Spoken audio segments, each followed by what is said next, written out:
இந்த மாதிரி பொரியும் போது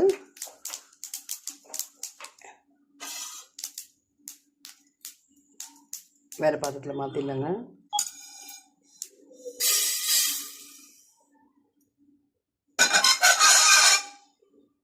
நல்லெண்ணெய் விட்டுக்கலாங்க. செக்கு நல்லெண்ணெய் தான் போடுறேன். நல்லெண்ணெயில் இந்த வறுக்கிற வேண்டியதெல்லாம் போட்டுக்கலாங்க.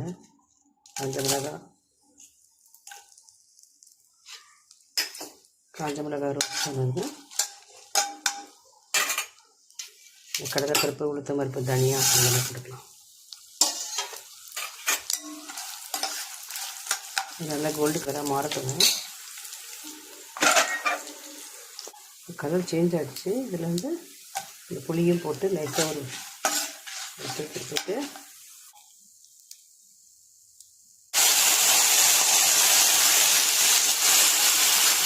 கிழமையை போட்டு நல்லா வதக்கிக்கிறாங்க. நல்லா வதங்கிட்டேன்.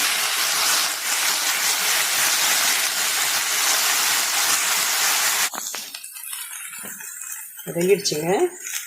அடுப்பு ஆஃப் பண்ணிடலாம். நம்ம வறுத்து வச்சுருக்கிறதெல்லாம் சேர்த்து அரைச்சிடலாம். ஃபஸ்ட்டு இந்த உப்பு, பருப்புங்க,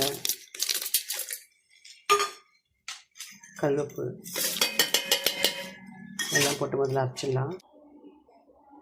இப்போ இது கூட பிரண்டை போட்டுக்கலாங்க. அரைச்சாச்சு. இந்த ஸ்டேஜில் நம்ம